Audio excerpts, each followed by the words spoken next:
দ্বিতীয় তথা শেষ দফা নির্বাচনের ৪৮ ঘন্টা আগে কার্যত জগদ্দল যেন ট্রেলার দেখাচ্ছে। সেখানে ইট বৃষ্টি থেকে শুরু করে গোলাগুলি কিছুই বাদ গেল না এবং দাবাং নেতা বিজেপি নেতা এবারে প্রার্থী অর্জুন সিং তিনি কার্যত হাতাহাতিতে জড়িয়ে পড়লেন। আর এরপরই ফুল অ্যাকশনে কমিশন। দ্বিতীয় দফার ভোটের মুখে দাঁড়িয়ে এই ছবি এখন আতঙ্কের কারণ হয়ে দাঁড়িয়েছে। কমিশনের ফুল পাওয়ার সত্ত্বেও জগদ্দল যেন বিচ্ছিন্ন দ্বীপ হয়ে থাকলো রবিবার রাতভর।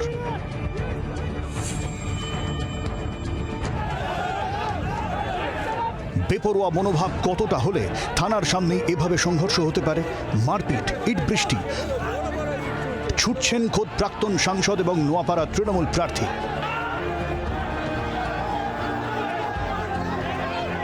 কেন এমন পরিস্থিতি? গন্ডগোলের সূত্রপাত হয় জগদ্দলের আটচলা বাগানে। ওই এলাকায় রবিবার সন্ধে তৃণমূল বিজেপি সংঘর্ষের পর কেন্দ্রীয় বাহিনী এবং র্যাফ নামে। তৃণমূলের বিরুদ্ধে অভিযোগ জানাতে জগদ্দল থানায় অর্জুনকে নিয়ে যান প্রাক্তন আইপিএস অফিসার তথা বিজেপি প্রার্থী রাজেশ। বিজেপির অভিযোগ, সেখানেই তৃণমূল আশ্রিত দুষ্কৃতীরা তাদের ওপর হামলা চালিয়েছে।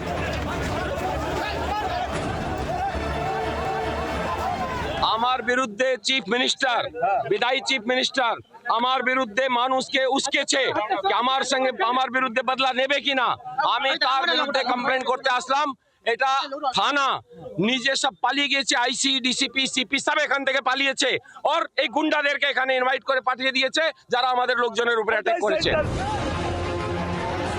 তৃণমূলের পাল্টা অভিযোগ, তাদের এক কর্মীকে মারধর করেছে বিজেপি। সেই সময় অভিযোগ জানাতে এলে অর্জুন এবং তার অনুগামীরা তাদের ওপর চড়াও হন। যে দুজন আমাদের পার্টি অফিসে মেরেছে তাদের জন্য আমরা থানায় এফআইআর করতে গেছি।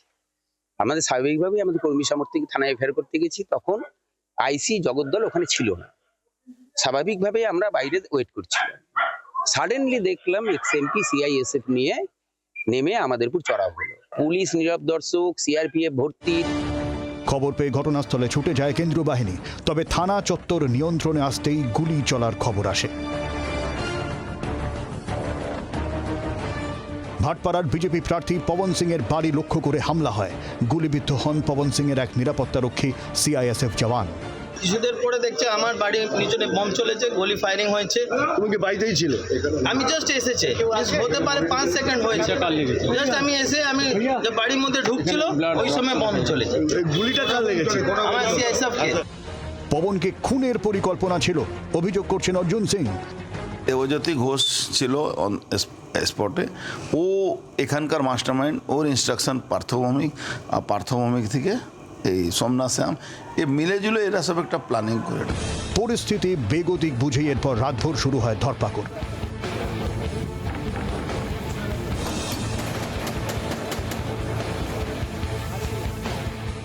ঘরে খাটের তলায় লুকিয়েও রেহাই মেলেনি অভিযুক্তদের।